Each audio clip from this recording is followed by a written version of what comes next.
In light of the recent developments involving federal authority over the Metropolitan Police Department right here in the nation's capital, many are yet again crying foul. Among them, my next guest. Jamal Holtz is president of the D.C. Young Democrats and a staunch advocate for D.C. statehood. Jamal, good to see you and welcome to the show, sir. Thank you for having me, guy. Good to see you too. So, Jamal, it's no secret we have now experienced several days of Trump's federal takeover of the Metropolitan Police Department. I can tell you each day it seems to ramp up tension, if you will, as we have all seen an increased police presence. My question to you is, what's your response to what you have seen unfold thus far?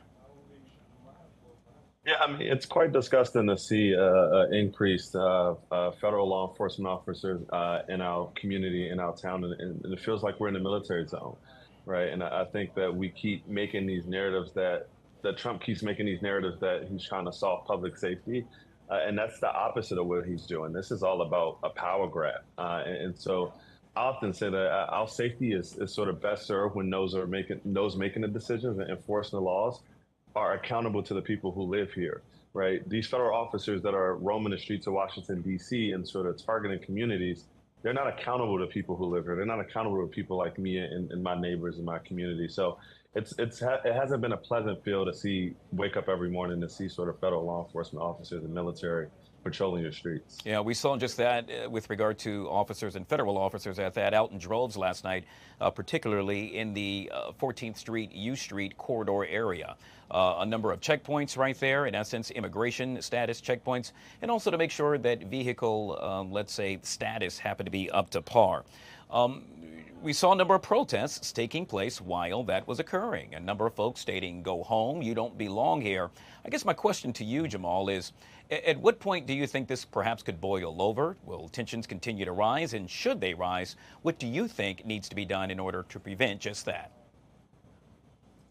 I mean, I honestly feel like we've already boiled over. The fact that we're the only city in this country or the only jurisdiction in this country that's subjected to federal control and federal oversight like this, it makes you feel like you're a second-class citizen. We've already boiled over by having federal forces in our communities that are unfamiliar with our neighborhoods, and that cannot build trust. And I think what we're seeing, even with the situation on 14th Street, is that there's clearly an unequal application of enforcement, where certain communities are targeted more heavily, and that breeds a level of fear and resentment that we're seeing in our communities when enforcement feels selective and biased. It's pretty much undermining the safety for everyone, and I think that's what we're seeing with this. So the fact that no other American city is subjected to this it's unfortunate. Jamal, you are calling for D.C. statehood. However, the president, don't know if you had a chance to hear what he said yesterday while speaking at the Kennedy Center, pretty much just saying that's not going to happen, and quote, ridiculous. With that, with now knowing that, I'm curious your response to the president saying just that and the likelihood of D.C. ever becoming a state. Yeah, I can say a lot of negative words about the president in moments like now, and I think the through line here is that you're right. Like the call to action here is statehood. That the way we see this through as a country is statehood, and I think whether you're a Republican or Democrat, this is not just about Washington D.C.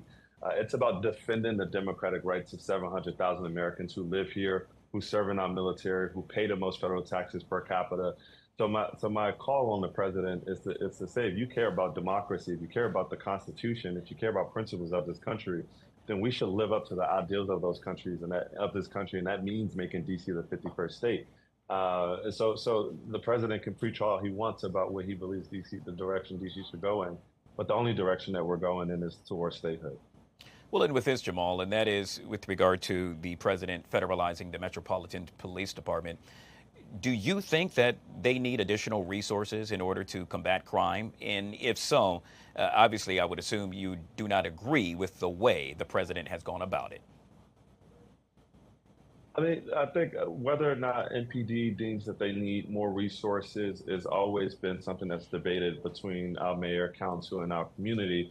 But that's where the debate should stay. The federal government and the president should not have a say on the local things that we decide to do.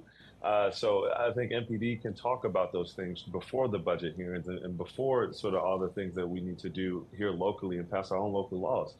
That's not a President Trump's decision. That's a Mayor Bowser and the City Council of Washington, D.C. decision. That's the community of Washington, D.C. decision, and not something that the American people should be worried about. And so with that being said, Jamal, what happens next for you? What's the plan of action you plan to move forward with? Yeah, so we as DC Young Democrats, we know that we have to rely on other Americans to put forth this fight. And we have been charting the path and sort of working with young Democratic chapters across the country to start working on things like phone banking and calling their congressional members to vote no against the idea of a 30-day extension, but also to educate people across this country around the importance of DC statehood. So we have some stuff cooking up with New Jersey, Virginia, and a few other young Democratic chapters across the country. But we're looking that there is light at the end of the tunnel, and we will see democracy be full if we believe in it. Jamal Holtz, yet again president of the D.C. Young Democrats and a staunch advocate for D.C. statehood. Truly appreciate you being on the show, sir. Thank you, sir. Thanks for having me.